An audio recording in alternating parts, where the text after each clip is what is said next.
We will now be looking at applicable situations with right triangles, because in many applications of trigonometry, angles are measured relative to a horizontal line of reference.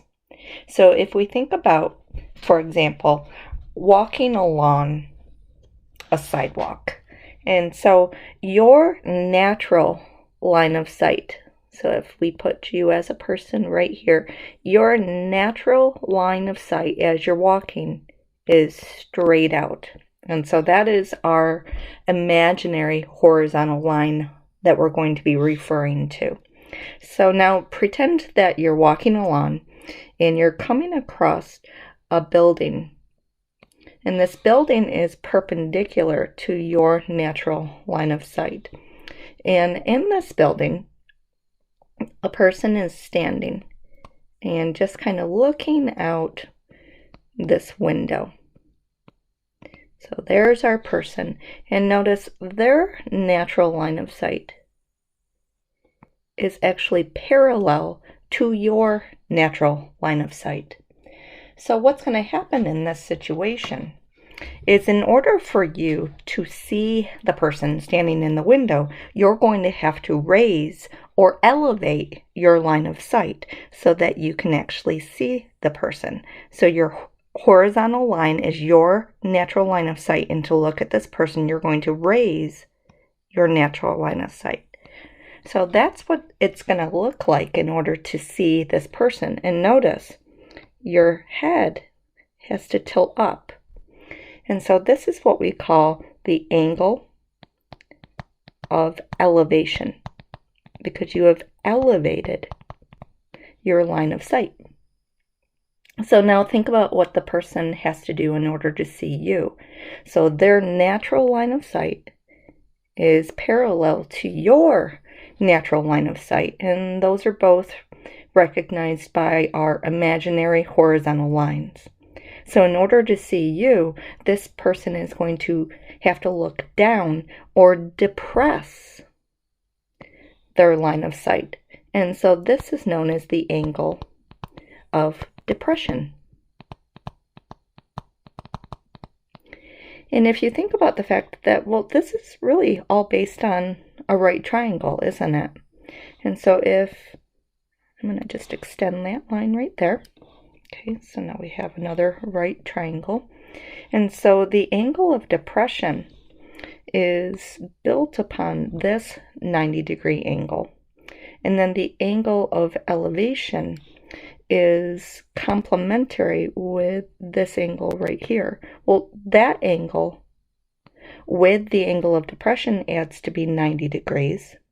And then the angle of elevation with this angle are complementary. Therefore, the angle of elevation has to equal the angle of depression.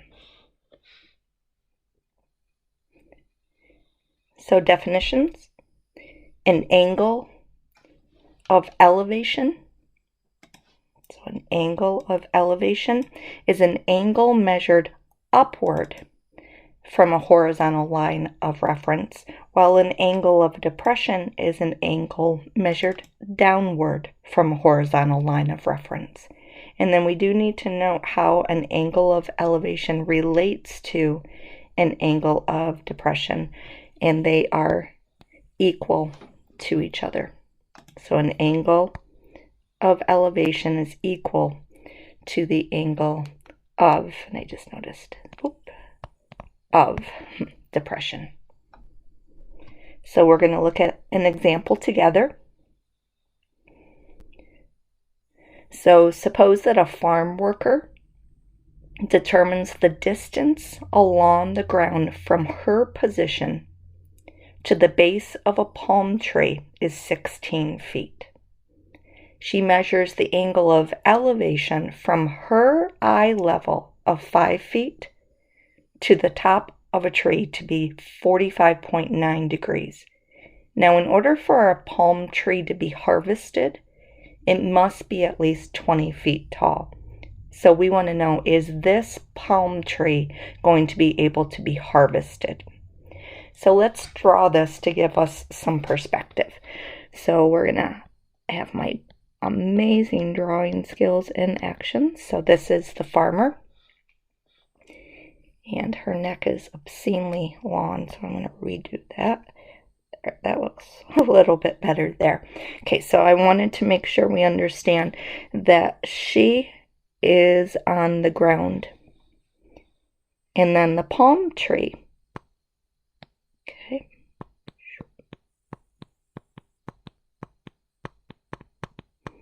Okay, so we're trying to figure out, is this palm tree tall enough?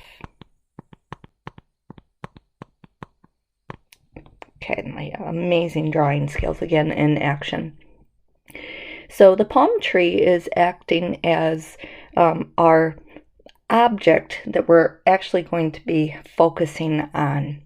And the one thing that we know is that, I'm going to go back and reread it, that the distance along the ground from her position, so there's where she is, to the base of the palm tree is 16 feet. And then she measures the angle of elevation, not from her feet, but from her eye level. So her eyes are right there.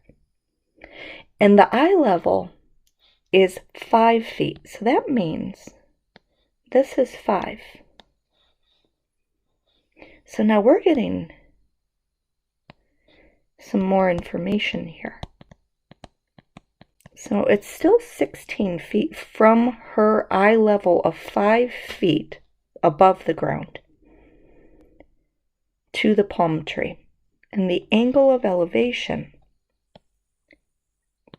to the palm tree is given as 45.9 degrees. And we're trying to figure out if this palm tree is tall enough.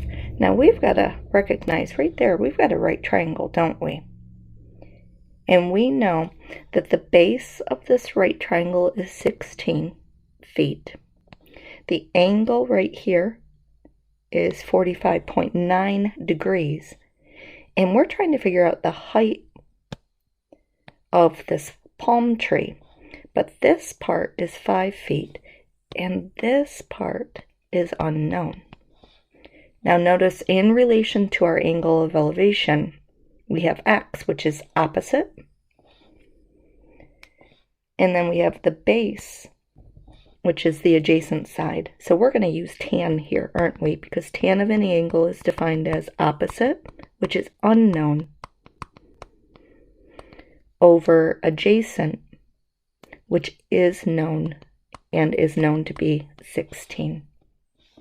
Now notice our unknown is in our numerator, so we have to get rid of our denominator, and our denominator is separated from our numerator by division, so we have to undo division, and we can do so by multiplying each side by 16.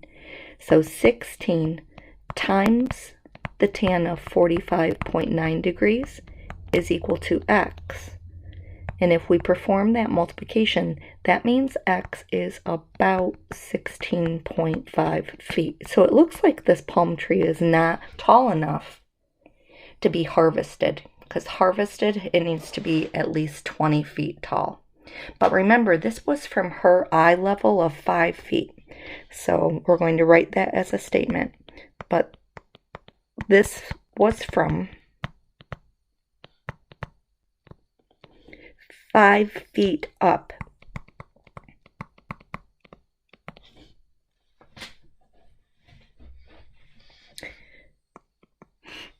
So the total height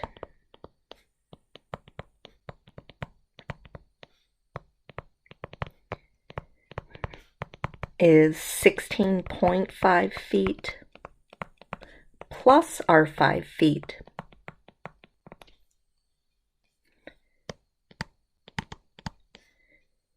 Which is 21.5 feet. So it can be harvested.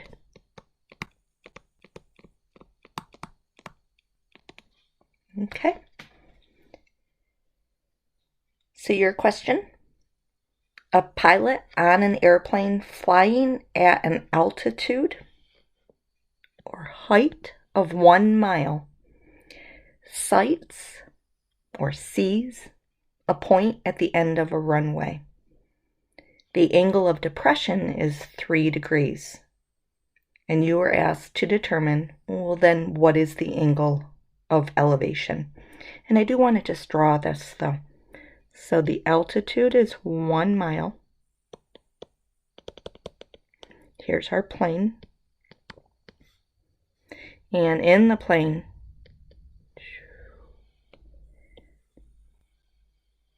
the pilot spots a point at the end of the runway. And the angle of depression, remember that is from that imaginary horizontal line. The angle of depression is 3 degrees. So you are asked to determine the angle of elevation.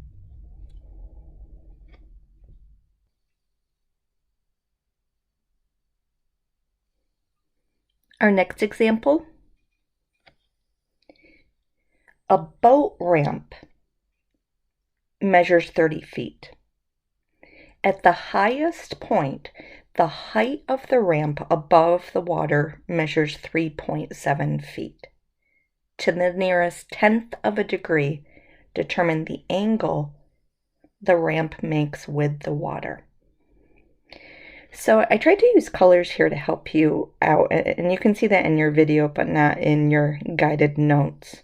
So we want to understand that the ramp is the brown part, and then the water is blue, and then we have this lovely boat.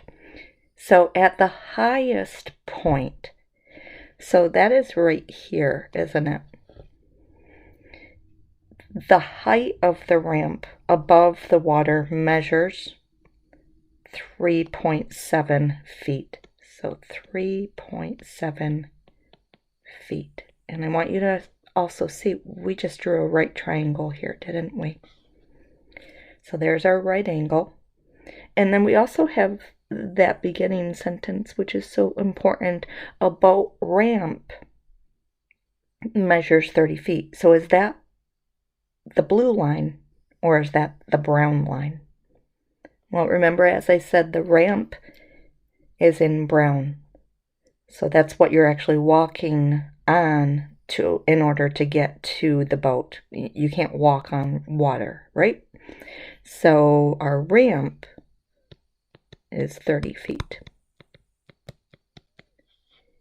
And our question: to the nearest tenth of a degree, determine the angle the ramp makes with the water. So I want you to just think for a moment, is that this top angle or is that this angle right here?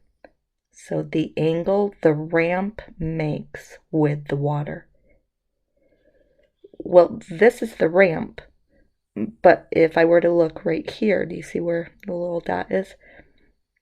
That's the angle the ramp is making with the height as compared to the water. That doesn't make any sense, does it? So the angle that we're trying to find is actually right here. The angle the ramp makes with the water. So then let's take a moment together. We want to know the angle, and in relation to this angle, we have the opposite side, and we also have the hypotenuse. So which trigonometric function are we going to use? So hopefully you thought sine, because sine of any angle always looks at the opposite side, which in this case is 3.7 feet.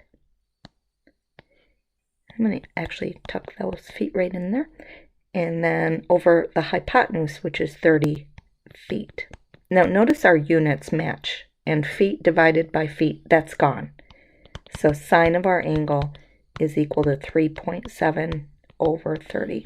Now we're trying to find the angle, and in order to do so, we need to use our inverse trigonometric function of sine. So our angle is equal to sine inverse of 3.7 over 30. And now we turn to our calculator. And the inverse function of sine of 3.7 divided by 30 gives you an approximate angle of 7.1 degrees.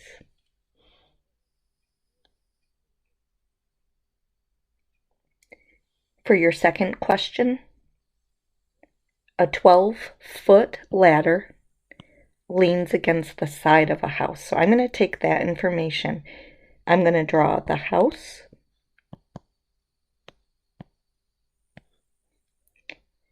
I'm going to draw the ground. And I'm going to draw a 12-foot ladder that is leaning against the house. And notice we have a right triangle there. So the ladder is 12 feet. That's our first set of information from that first sentence. The top of the ladder, so you want to be literal about every single piece of information you're given. So the top of the ladder, that's right here, is 10 feet above the ground. So there's 10 feet.